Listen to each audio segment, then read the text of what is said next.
కేసీఆర్ కాలి గోటికి కూడా సరిపోయే నాయకుడు ప్రతిపక్షంలో లేరని మంత్రి కేటీఆర్ అన్నారు. ఒకరు మెదడు లేని బంటి, ఇంకొకరు పార్టీలు మారే చంటి వాళ్ళ ప్రతిపక్షమని ఎద్దేవా చేశారు. జరిగిన బీఆర్ఎస్ నియోజకవర్గ ప్రతినిధుల సభలో మంత్రి కేటీఆర్, ఎమ్మెల్సీ దేశపతి శ్రీనివాస్ పాల్గొన్నారు. ఈ సందర్భంగా 60 లక్షల మంది గులాబీ దండలు పేరుతో ధన్యవాదాలు తెలిపారు. దేశమంతా తెలంగాణ తరహా అభివృద్ధి కోసమే బీఆర్ఎస్ రూపాంతరం చెందిందని, మారింది టీఆర్ఎస్ పేరు మాత్రమేనని, జెండా గుర్తు డిఎస్ఏ మారలేదని మంత్రి కేటీఆర్ అన్నారు.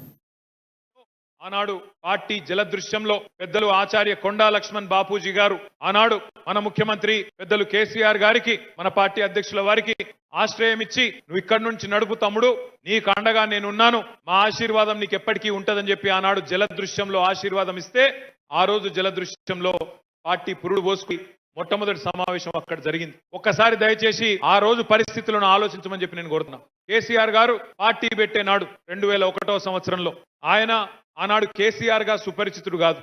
కేసీఆర్ అనే పేరు ఇంకప్పటికీ స్థిరపడలేదు.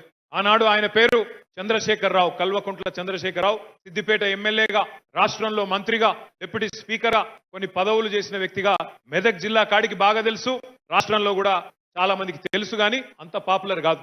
కానీ ఏ రోజైతే తెలంగాణ ఉద్యమాన్ని ఖచ్చితంగా ముందుకు తీసుకొని పోవాలే, తెలంగాణ రాష్ట్రం సిద్ధిస్తేనే ఈ ప్రాంతంలోని యువకుల ఆకాంక్షలు కానీ, రైతుల ఆకాంక్షలు కానీ, రైతుల కోరికలు కానీ, ఈ రాష్ట్రంలోని పేద వర్గాల మరి కోరికలు కానీ, ఆశయాలు కానీ నెరవేరుతాయని చెప్పి సంకల్పం చేసి కేసీఆర్ గారు ఆనాడు బయలుదేరినరో, ఆనాటి పరిస్థితి ఏంది అంటే, టీఆర్ఎస్ అనే గులాబీ జెండా, టీఆర్ఎస్ అనే పార్టీ పెట్టి గులాబీ జెండా ఎగిరేసినాడు.